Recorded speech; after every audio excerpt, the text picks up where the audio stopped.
Parole du Seigneur, psaume 23, chapitre 23, versets 1 à 6. Et la parole de Dieu dit, « L'Éternel est mon berger, je ne manquerai de rien. Il me fait reposer dans de verts pâturages. Il me dirige près des eaux paisibles. Il restaure mon âme. Il me conduit dans les sentiers de la justice à cause de son nom. Quand je marche dans l'ombre de la vallée de la mort, je ne crains aucun mal, car tu es avec moi. Ta houlette et ton bâton me rassurent. Tu dresses devant moi une table en face de mes adversaires. Tu oins d'huile ma tête et ma coupe déborde.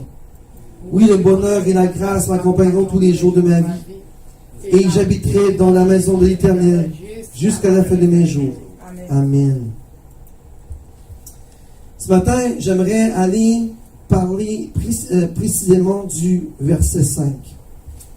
Seigneur, aujourd'hui, ce sera toi qui vas parler à travers moi. Ce sera ta bouche qui parlera et non pas celle de l'homme, Seigneur.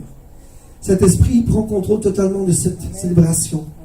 Prends contrôle de ma bouche, prends contrôle de ma langue, Seigneur. Que tu ne sois pas l'homme qui parle présentement, mais que ce soit l'Esprit de Dieu qui veut donner un message à son peuple. Seigneur, prends contrôle de cette salle, prends contrôle de ce bâtiment, prends contrôle de cette ville, Seigneur. Prends contrôle principalement de chacun de nous ici. Mets-nous lumière, donne-nous un message matin. Frappe-nous, Seigneur, parce que tu as un message à donner à des personnes ici présentement. Seigneur, éclaire-nous. Donne-nous l'intelligence suprême. Ouvre nos yeux aveugles. Ouvre nos oreilles qui sont sourdes. Fais-nous comprendre ton message matin. Au nom puissant de Jésus. Amen. Amen. Ce matin, je vais faire un peu, et je ne le fais pas souvent, je vais faire des démonstrations pour vous expliquer qu'est-ce que je veux en venir. Et ce matin, je veux aller encore une fois dans le verset 5 où il s'est dit, « Tu oins d'huile ma tête et ma coupe déborde. » Qu'est-ce que le roi David voulait signifier par « ma coupe déborde » ? Et je vais vous l'expliquer ce matin, et vous allez voir que ça s'applique à nous chrétiens. Qu'il est important d'avoir cette coupe dans notre vie chrétienne. Et si tu n'as pas cette coupe qui déborde, tu viens de rater le bateau. Tu vas affronter de ton pain, mon ami. Tu as besoin de cette coupe, du Saint-Esprit qui déborde dans ta vie. Amen. Et je vais aller tout de suite à mon prédication et j'ai besoin de mon eau. Je vais vous présenter 4 coupes bibliques. Vous savez que moi, je ne dis rien sans c'est la Bible. La Bible dit tout, c'est la vérité. Moi, je suis un pasteur que je parle par la Bible. Je n'invente pas n'importe quoi. La première coupe que je vais vous présenter, et je vais la remplir, c'est de l'eau. Je vais la remplir. C'est la coupe de l'eau. Qu'est-ce que ça représente, la coupe d'eau que je vous présente ici? Ça représente la coupe mondaine humaine.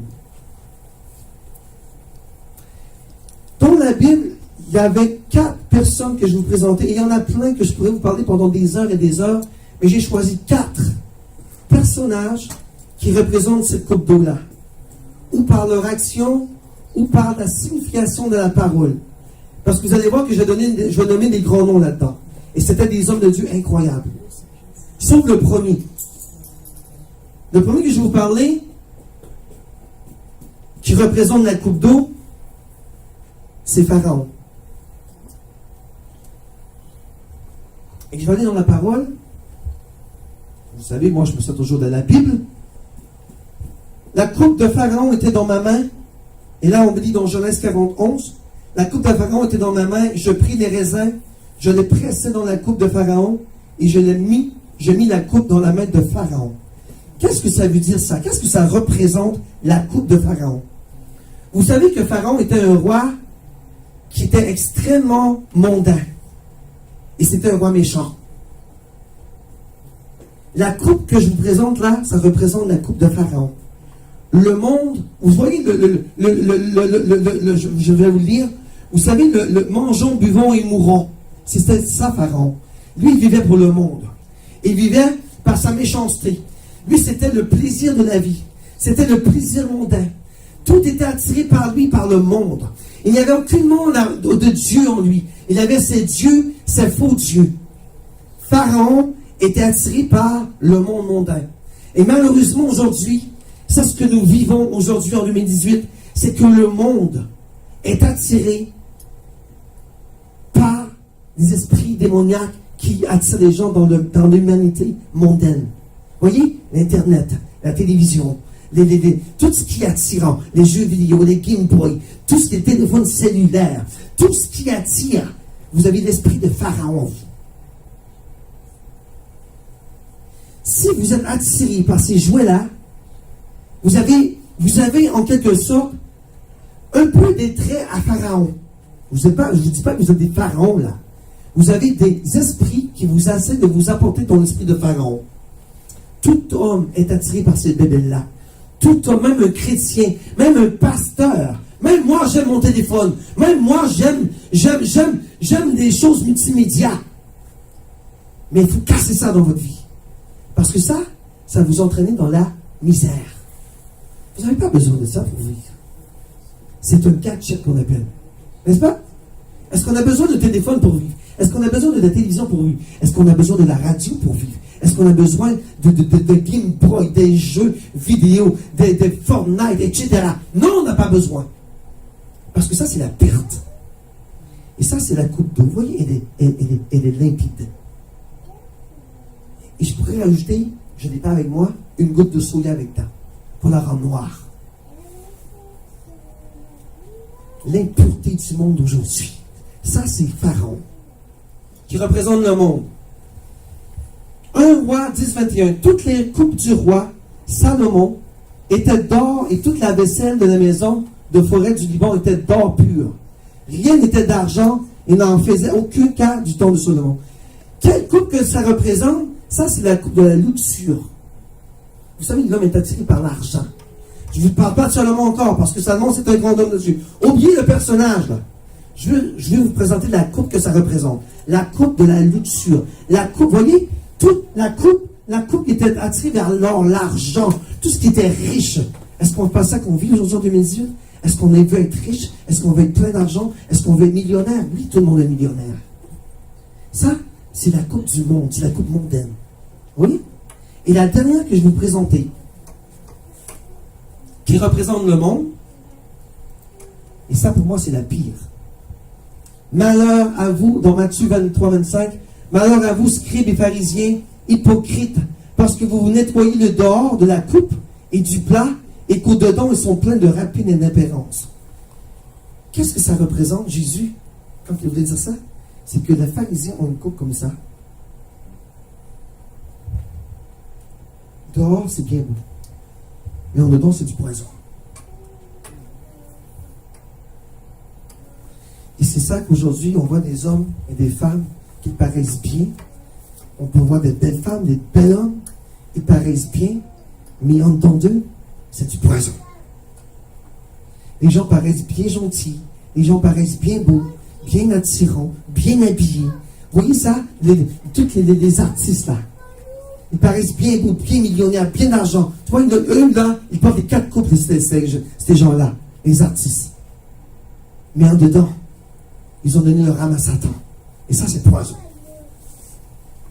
À quoi bon sert? À quoi bon, comme je disais, de sauver, de gagner le monde si tu ne sauves pas ton âme? L'important, c'est tu dois te séparer de cette coupe-là. Celle-là, tu dois t'en séparer. Ça représente la coupe du monde. D'accord? Vous voyez, je pourrais mettre une goutte, 2-3 gouttes de soya, qu'elle soit noire. Pour représenter parce que ça, c'est de l'eau pure. Tu vois, c'est de l'eau qui est limpide. Ça représente presque Jésus-Christ, mais c'est pas ça. Moi, je vais vous présenter la coupe d'eau qui est impure. D'accord? La coupe mondaine. La coupe qu'on est attiré. La plus souvent, la coupe que les gens païens sont attirés vers. Les richesses. Les artistes, la gloire. N'est-ce pas? Deuxième coupe que je vais vous présenter.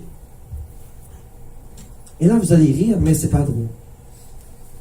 Je vais rajouter mon petit échantillon de poudre ici. Et je vais la verser dans la coupe avec de l'eau. D'accord?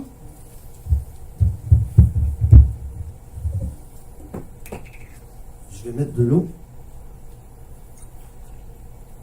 Ça, c'est la création du monde.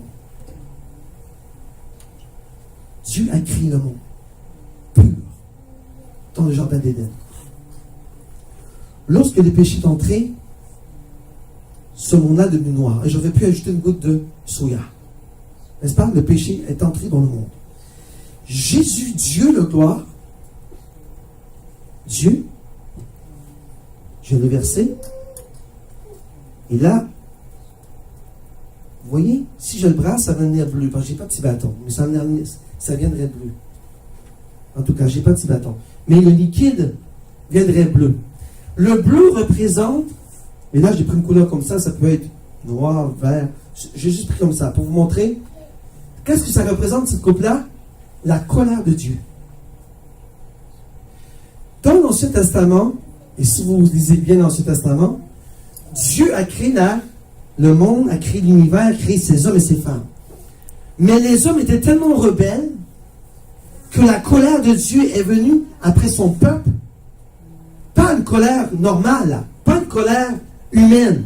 La colère divine de Dieu est venue pour ramener son peuple vers lui. Mais les gens étaient trop rebelles, n'ont jamais écouté. Et moi j'appelle ça la coupe de la colère de Dieu. Colère divine de Dieu. Et si vous relisez de la Genèse jusqu'à Zacharie, Malachie, vous verrez bien que Dieu, pendant tout l'Ancien Testament, son peuple était rebelle. Son peuple, il a même détruit Jérusalem par sa colère. Dieu était fâché après son peuple. D'accord? La coupe de la colère de Dieu. Maintenant, je vais aller dans la parole de Dieu. Et là, on parle de l'Ancienne Alliance.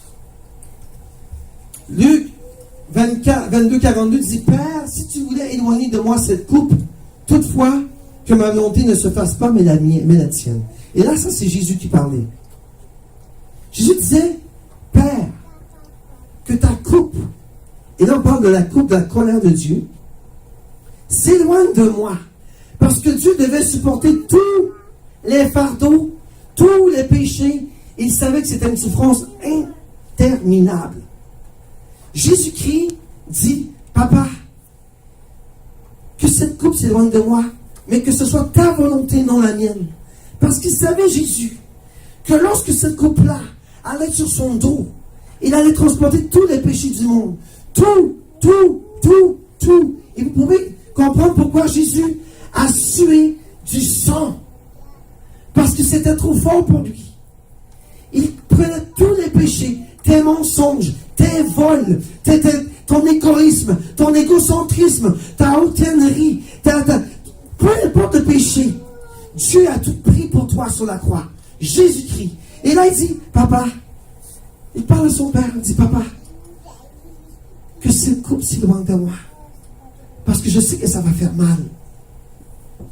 Mais que ce ne soit pas ta volonté, mais pas ma volonté, mais la tienne, Papa.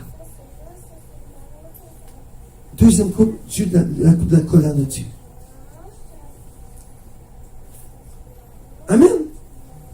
La troisième coupe que je vais vous présenter, celle de Jésus. Je vais l'enverser. On récapitule. Coupe mondaine, colère de Dieu, sang de Jésus.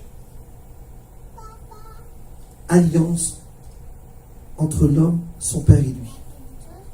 On va prier pour ça, ce sont les alliances démoniaques. Mais on revient à mon prédication.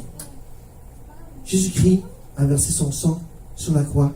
Et avant de mourir, il a fait une alliance de son sang versé pour purifier tous les péchés du monde. Donc, je vais enlever ça de là. Donc, Jésus dit à son Père, Papa, par mon sang versé, ta colère va s'atténuer et je prends la place pour que je sois en paix avec le monde. Pour que Dieu soit en paix avec le monde. Et là, je ne vais pas prendre une bonne coupe parce que ça devrait être une coupe pure, une eau de vie. Vous voyez? Donc, Jésus-Christ transforme la colère de son père devait envoyer son propre fils sur la terre pour pardonner à son peuple. Parce que son peuple rebelle n'a jamais voulu écouter, toujours été rebelle contre Dieu. Donc, la coupe de l'alliance de Jésus-Christ, son sang versé sur la croix, purifie et Dieu réconcilie Dieu avec son peuple. Quelle belle action de Jésus. Donc ça, papa est rendu en vous voyez, c'est comme un petit garçon qui va voir sa maman. Maman, pourquoi tu es fâché contre papa? Pourquoi? Vous voyez, le petit garçon essaie de réconcilier le papa et la maman pour qu'ils redeviennent en amour. Jésus fait la même chose avec Dieu. Il dit, papa, pourquoi j'aime le monde, j'aime ton peuple, j'aime mon peuple, j'aime mes enfants. Pourquoi es-tu en colère contre mon peuple? Et Dieu a dit, pour que je ne sois plus en colère, tu dois, oui, aller sur la terre pour me réconcilier avec mon peuple. Voyez, ça, c'est la colère de Dieu. Voyez le bleu dans le fond? Moi, je dis c'est les sacrifices de l'agneau qui a été versé. Le petit peu de péché qu'il a pu être effacé par des holocaustes. Regardez la différence entre la vraie purification du sang de Jésus-Christ. Rouge. Son vrai sang humain rouge de Jésus-Christ qui était Dieu lui-même. Amen. Et je veux aller dans la dernière coupe et avant, je vais aller dans la parole de Dieu pour vous prouver que je ne suis pas menteur. Dans 1 Corinthiens 11, 25, de même, après avoir soupé, il prit la coupe et dit, cette coupe est la nouvelle alliance. Donc l'ancienne alliance de la colère de Dieu, elle est effacée. Dieu se réconcilie avec son peuple. Et voici la nouvelle alliance qui vient en avant-plan de tous. Et mon sang, faites ceci en mémoire de moi toutes les fois que vous en boirez. Donc, avant de boire ce que représente le sang de Jésus-Christ, Dieu te donne l'autorité, te donne la chance, te donne le privilège, la grâce de pardonner tes péchés par son sang. Amen. Quatrième coupe, et c'est celle de David que je l'appelle. C'est celle qu'on vient de lire. Et c'est celle que tout chrétien doit suivre. Avec celle-là, Dieu est réconcilié, je le mets en avant. Parce que Dieu n'est pas méchant. Dieu est bon. Dieu est amour. Dieu est lumière. Dieu est grand. Mais Jésus-Christ a donné sa vie pour que son Père se réconcilie avec le monde. Amen. Amen. Quatrième coupe. Et là, je vais rajouter de l'eau.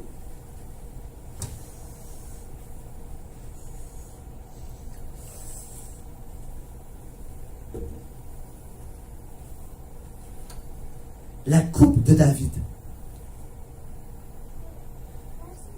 Ça, c'est nous. Quand David dit que ma coupe déborde, c'est votre portion aujourd'hui. C'est votre portion aujourd'hui.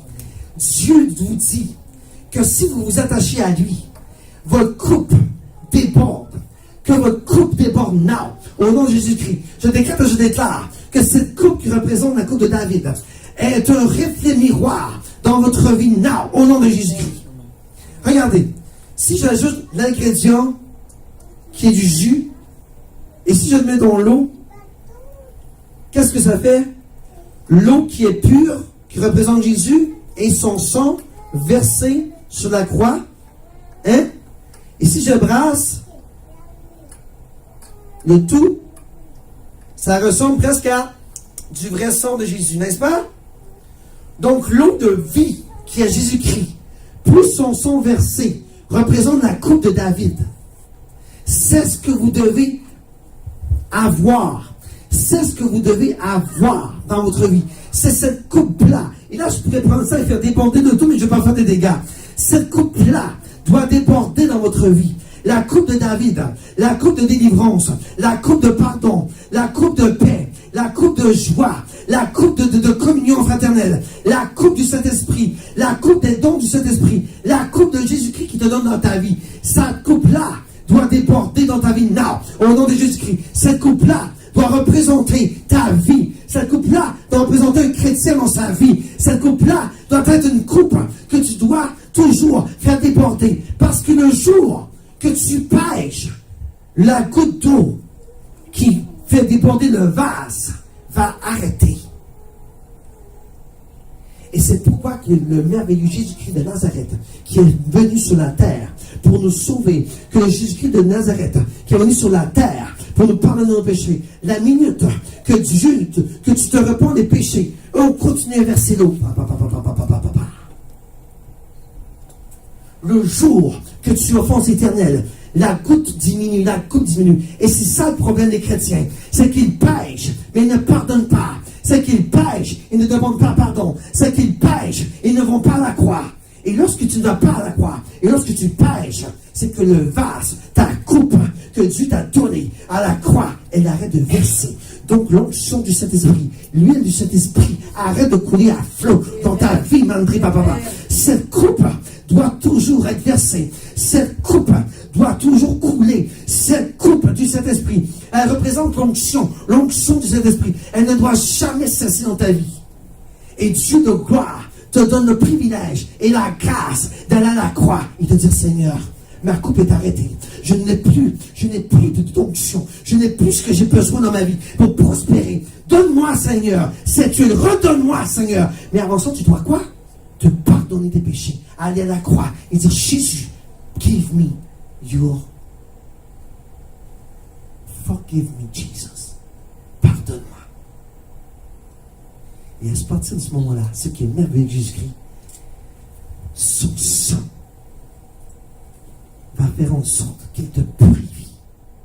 Coupe de l'eau comme ça. Et lorsque tu purifies, ta coupe recommence à déborder. Ta coupe déborde. Ta coupe déborde. Ta coupe déborde. Vous voyez, lorsque dans la vie tout va mal, c'est que ta coupe, elle a arrêté d'être versée. Ta coupe, elle est comme ça. Elle attend. Lorsque tu demandes pardon à Jésus et que tu vas à la croix, tu dis, Seigneur, I made a mistake. J'ai fait une erreur, Jésus. Je te demande pardon. Et vous savez, lorsque tu confesses tes péchés, c'est beau de dire pardon, mais tu dois dire c'est quoi tu as fait à Jésus. Pas juste Seigneur, pardonne-moi pour tous mes fautes, mes iniquités, mes transgressions. Pardonne-moi, Seigneur, je suis pécheur. Non. Tu dois dire, Seigneur, pardonne-moi parce que je suis menteur. Seigneur, pardonne-moi parce que j'ai péché contre toi par le vol. Seigneur, pardonne-moi parce que j'ai fait une faute terrible dans ma vie qui est un vol de voiture. Seigneur, pardonne-moi. Tu dois le dire. Et ta coupe, manteri charamambri papa. La coupe va déborder, la coupe va déborder, la coupe va déborder. Dieu est bon. Dieu te veut dans sa gloire.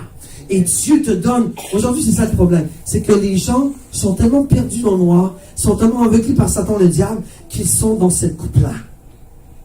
La coupe de sauce soya. La coupe mondaine. La coupe qui ne s'occupe pas de Jésus. La coupe qui ne veut rien savoir. Les gens sont rebelles à Dieu. Les gens ne veulent pas entendre parler de Jésus. Les gens sont rebelles à Jésus. Et ce qui arrive aujourd'hui, c'est qu'on est dans le même temps de l'Ancien Testament. L'homme était rebelle à Dieu. On vit dans les mêmes moments que l'Ancien Testament. Mais par Jésus-Christ de Nazareth, par le roi de gloire qui est mort pour toi, non, tu n'es pas sauvé. Attention. Moi, je ne suis pas comme un pasteur qui dit que tout le monde est sauvé parce que Jésus dit non. Pour être sauvé, tu as 3 étapes à faire importantes. Tu dois donner ta vie à Jésus-Christ, te confesser et d'aller te faire baptiser. C'est les 3 critères pour rentrer au ciel. Si tu n'es pas baptisé, tu vas rentrer au ciel quand même. C'est pas un obligé d'être. Mais au moins ton cœur veut se faire baptiser un jour. Ton cœur est là pour Jésus. Donc, qu'est-ce qui se passe aujourd'hui? L'homme rebelle qui a tassé Dieu de côté. Oui, Dieu est bon. Dieu a dit, Jésus, tu dois aller sur la croix, faire un sacrifice, ton sacrifice, pour que je sois en paix avec mon peuple. Qu'est-ce que le monde fait aujourd'hui? On se détache de Dieu. On s'en fout. On fait nos propres affaires. On fait nos propres économies. On veut s'enrichir. On veut jouer. On va vers les choses qui sont mondaines. Et quoi? On tasse Dieu. Est-ce que la colère de Dieu va revenir sur nous? Non. Elle ne reviendra pas. Parce que l'ancienne alliance, elle est brisée. Terminée. Qu'est-ce qui a pris ça? Jésus. Jésus a créé la nouvelle alliance avec Dieu et son peuple. Entre toi et lui. Amen. Dieu dit maintenant, c'est ton choix d'accepter Jésus ou de le refuser. Maintenant, il n'y a plus de colère. Parce que Dieu voulait tellement son peuple. Jésus-Christ était tellement, Dieu était tellement triste qu'il a dit ça. Jésus a dit, Seigneur, Papa, je dois aller sur le monde. Je dois me faire humain. Lui qui était Dieu doit se faire homme, crucifié et offrir son sang à son Père pour se réconcilier avec l'homme. Aujourd'hui, Dieu te donne le choix. Jésus-Christ tout fait sur Jésus-Christ tout fait sur la croix. Tout fait pour toi. Maintenant, tu choisis. Tu vas au ciel ou tu vas dans l'enfer. Dieu ne se rebelle plus contre toi. Jésus-Christ te regarde, il attend. Parce qu'il a fait tout pour toi. Tout. Maintenant, c'est à toi, l'homme, qui est intelligent, que Dieu a mis une pensée, une cervelle et un cerveau extrêmement doué, un ordinateur qui est plus puissant que tout, de réfléchir. J'ai choisi Jésus dans ma vie. Et je vais au ciel avec lui dans son royaume, où je m'en vais en enfer. Et là, je pourrais mettre une goutte de soya dans l'abîme éternel. Jésus a tout fait. Dieu, là, tout ce qu'il reste à faire, vous voyez, là, dans le recul, il est sur son trône. Je vous imagine le phénomène. Dieu est sur son trône, et Jésus-Christ est assis à la droite. Je suis à la droite ici? Gauche, à la droite, là. D'accord? Lorsque son Père va dire, sonne la trompette, Jésus-Christ va partir avec ses anges. Disons, ça c'est les anges. Il va aller sur la terre, chercher ceux et celles qui ont fait la volonté de Jésus-Christ et qui ont donné sa vie à Jésus. Tous ceux qui resteront. Moi, je ne veux pas vivre ça. Ça sera terrible.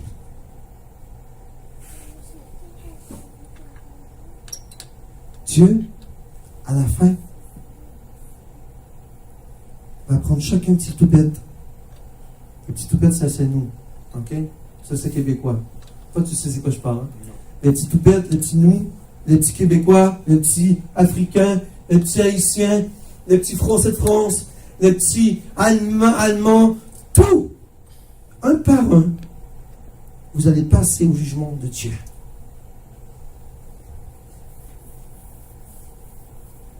Et ce ne sera pas long, là, le jugement. C'est pas comme tu t'attends dans un cinéma, dans un centre d'achat, là, à la caisse. Ça ne sera pas long. Toi, tu n'as pas donné ta vie à Jésus. C'est même pas long. Bye bye.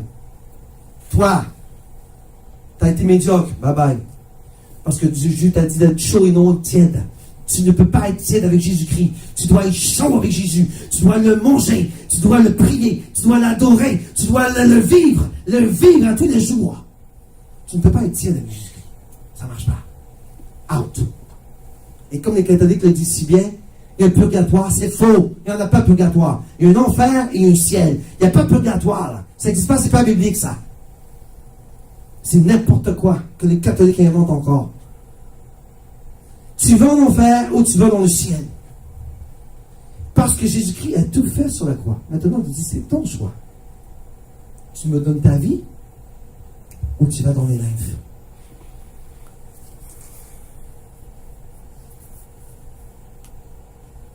Quand Dieu m'a appelé comme pasteur, et je le remercie du plus profond de mon cœur, parce que j'étais totalement perdu. Et je vais te conter mon histoire. Tu vas voir, c'est appétissant.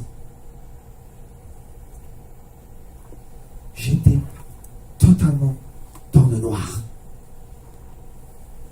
Lorsque le Seigneur vient te chercher et te transforme et t'appelle pour le servir, tu n'as autre que de choix que de te supplier, de te soumettre, de t'humilier et de dire, Seigneur, me voici.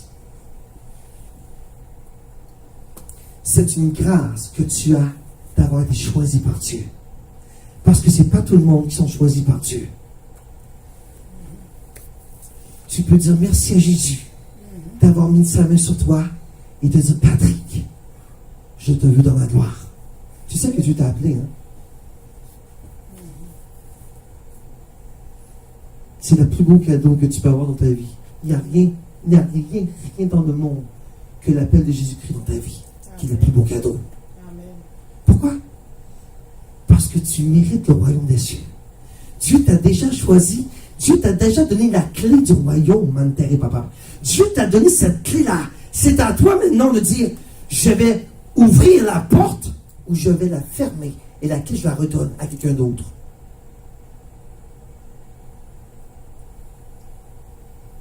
Vous voyez, quand Dieu appelle quelqu'un et qu'il est encore rebelle, Dieu reprend la clé et va la donner à quelqu'un d'autre pour toi. C'est comme ça que Dieu fonctionne. Tu ne veux pas écouter, tu veux être rebelle, Dieu n'a pas de temps à perdre. Il y a plein d'âmes qui veulent sauver. Il y en a plein dans le monde. Dieu, en fait, il veut avoir tout le monde. Tout le monde. Mais il y a des gens qui sont tellement rebelles qu'ils ne portent plus attention parce qu'ils sont tellement attachés à Satan que...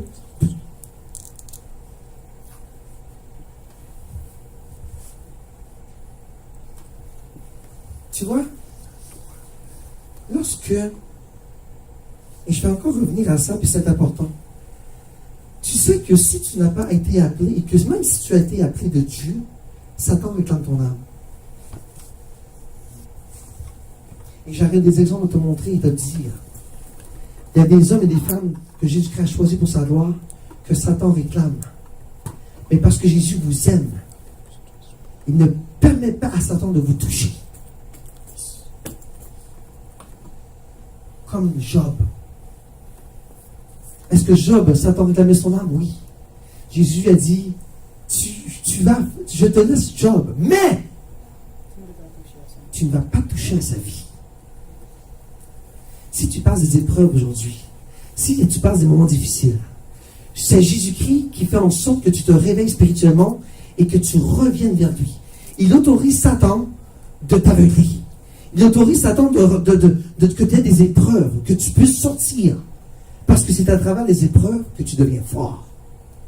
Si tout est cuit dans ta bouche, c'est trop facile. Et là, tu vas me dire, pourquoi les païens, les autres, non. Les païens ne sont pas à Dieu. Les païens ne connaissent pas Dieu. Satan n'en a rien à foutre des païens. Vous voyez que, tu sais que ce que je parle des païens, vous savez ce que je veux dire? Ceux qui n'ont pas donné leur vie à Jésus-Christ. Satan, lui, il n'y a pas de temps à perdre avec les païens. Pourquoi? Parce qu'ils sont déjà à lui.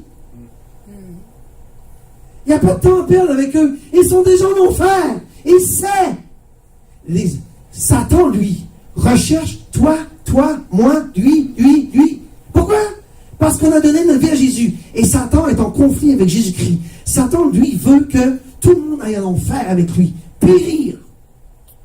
C'est pour ça que tu dois te combattre. C'est pour ça que tu dois mettre tes pieds et te dire au nom de Jésus-Christ de Nazareth, I give my life to, je te donne ma vie à Jésus-Christ. Au nom de Jésus de Nazareth, que je sers Satan. Dieu m'a donné l'autorité de te mettre sur les pieds et je te mets sur mes pieds now. Au nom de Jésus-Christ, tu n'as aucune puissance sur moi. Tu n'as aucun travail. Tu n'as aucune puissance. Tu n'as aucune chose à faire dans ma vie. Get out! Vous voyez, la Bible dit, Satan, lui, je comprends seulement ceux qui parlent violemment. Parce que Satan, tu sais quoi, Satan? C'est comme une petite poupée, une petite Barbie, là. Satan, tu sais quoi? Je suis malade, mais laisse-moi tranquille. Tu dois dire, Satan le diable, au nom de Jésus-Christ de Nazareth, peu importe la maladie que j'ai, si j'ai une maladie de cœur, je t'ordonne de me lâcher tranquille, et je te commande de laisser ma vie now, au nom de Jésus. Tu dois être violent, Satan. Tu dois lui faire comprendre que c'est toi l'autorité. Tu dois lui faire comprendre que tu le mets sous tes pieds. Et tu dois lui faire comprendre que ce couple-là, dans ta vie, t'es porte. déborde. Et l'Esprit Saint, lui, tout ce qu'il cherche à faire, c'est mettre de l'huile sur toi à tous les jours de ta vie. J'écoutais son témoignage qu'il a envoyé sur WhatsApp cette semaine. C'était tellement bon. Pourquoi tu as peur dans la vie? Pourquoi tu as peur dans la vie, même si tu prends l'avion et que tu sais que tu vas cracher? Pourquoi tu as peur? Parce que l'Éternel est avec toi. Tu n'as pas besoin d'avoir peur. Parce que si l'Éternel est avec toi, et que si tu es un enfant de Dieu, et je reprends encore son témoignage, si tu es un enfant de Dieu et que tu es le seul dans l'avion, juste parce que tu es enfant de Dieu, l'avion ne va pas cracher. Parce que Dieu va te sauver. Pourquoi? Parce que Dieu met la main sur toi et te protège. Peu importe ce que les plans sataniques que Satan a fait dans ta vie, qui veut te détruire, Satan le diable est anathème. I said again, il est anathème. Il ne peut rien contre toi. Peu importe les plans démoniaques. Combien de gens que Satan planifié de faire des accidents de voiture qui sont chrétiens? Combien? Vous pouvez les compter. Vous en avez plein. Et vous voyez, lorsque l'accident que Satan a planifié, tu es sûr presque... Genre, tu vois, vendredi passé, moi, je tournais un virage. C'était sur la glace, j'ai jamais vu, il y avait la neige. Il y a une vanne qui s'en est sur moi. Une vanne! J'ai jamais pu arrêter. J'ai essayé, c'est foutu, je rentre dedans. Mais par la grâce de Dieu, my God, Jesus Christ, ma voiture a repris un petit morceau d'asphalte. Il a revenu dans ce côté. Pourquoi? Parce que Dieu a fait en sorte que ce morceau d'asphalte-là soit là au moment précis, now, avant que ça frappe. Pourquoi? Parce que j'ai la main de Dieu sur moi. Tu ne peux pas avoir de problème avec Dieu. Si tu en as, c'est qu'il a permis que tu en aies. Pourquoi? Parce que tu dois revenir vers lui. Dieu te veut dans sa gloire. Tu vois, Dieu est saint. Dieu ne perdra pas. Il ne peut pas te permettre d'entrer dans son royaume si tu es impur. Parce qu'il n'y a rien qui rend impur dans son royaume. Tout doit entrer saint. Et vous êtes des saints de l'Éternel. Vous êtes le temple du Saint-Esprit. C'est pour ça que vous devez faire attention à ce temple, à cet Esprit Saint qui est en vous. Tu dois le travailler, tu dois le prier, tu dois le louanger, tu dois lui parler, c'est ton body. Tu sais c'est qui ton meilleur body dans la vie? C'est le Saint-Esprit qui est en toi. Lui t'écoute. Lui il n'ira pas te plaider avec un couteau dans le dos. Lui va te respecter. Lui va te dire quoi faire.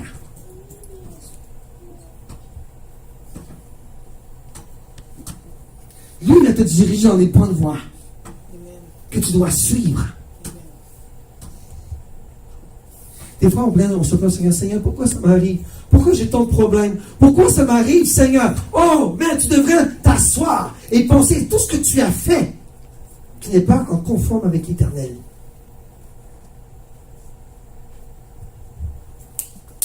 Vous voyez ce qui est merveilleux? Ça. Jésus. Le sang de Jésus. Et l'alliance qu'il a fait avec toi. Lorsque tu deviens, oh Dieu là, des bobos, des problèmes, c'est correct. Parce que il sait qu'à la journée que tu vas à la croix, Jésus va aller au tribunal de Dieu, va dire, oh regarde mon fils, il sait pardonner ses péchés. Je l'ai purifié mon sang, et c'est pour ça, Dieu, que tu m'as envoyé sur la terre, pour pardonner les péchés au monde. Voilà, terminé. Next. Rentre dans ma gloire. Tu sais que tu vas aller au ciel?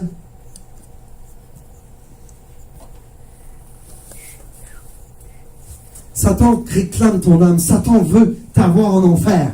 Mais le Seigneur de gloire, qui a une voix puissante, le Seigneur de gloire, qui dit, aucune de mes brebis ne sera égarée.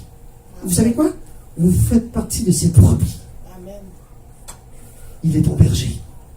Et tu ne manqueras de rien. Si tu manques de quelque chose aujourd'hui, pose-toi des questions. C'est que tu dois te remettre en conformité avec Jésus. Et après ça, ta coupe déborde. Ta coupe déborde. Ta coupe déborde. Ta coupe déborde. Et je vais faire un dégât, je m'en fous. Ta coupe déborde. J'ai pas assez de jus. Ta coupe déborde. Ta coupe déborde. Ta coupe déborde. Ta coupe déborde. Comment? Connecte-toi avec Jésus. C'est le secret. Et le Saint-Esprit. Tu es bon. un amour incroyable. Dieu te veut dans sa gloire. Dieu veut t'avoir dans son royaume. Dieu a déjà la maison préparée pour toi.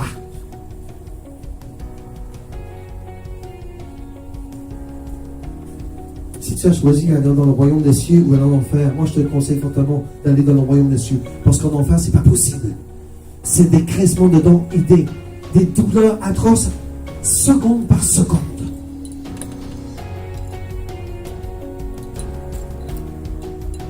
Alors, aujourd'hui, fais un choix. Que ta coupe déborde avec Jésus. Ou tu choisis le monde et le monde impur. Tu vois, je mélange la poudre parce que c'est impur. C'est plus un seul, c'est plein. Et là, il manque de l'eau. Et je vais faire un mix picolore, je ne sais pas quelle couleur que ça va faire. Mais il m'a enterré par papa. Tu vois, cette couleur-là, c'est impur. Mais là, ça fait rougeant comme Jésus. En tout cas, disons que c'est pas ça. C'est vrai, ça fait rougeant comme Jésus, n'est-ce pas? C'est l'apparence, c'est un pseudo-sang. C'est ça. Amen. Alors, ce matin, pour terminer, on aura du lavage à faire. Ma femme, chérie, merci. Mais j'aimerais que vous preniez du temps ce matin. 5 minutes. Je vais demander parce que vous allez prier avec vous. Prenez 5 minutes de votre temps et dites au Seigneur, Seigneur, tu es mon berger. Et ce matin, Seigneur, je te demande tous mes péchés, je te demande pardon. Et je veux, Seigneur, que tu oignes lui ma tête et que ma coupe, la coupe de bénédiction, la coupe de délivrance, la coupe de consolation. Si tu es malheureux aujourd'hui, c'est fini, c'est terminé. Tu es heureux. Au nom de Jésus.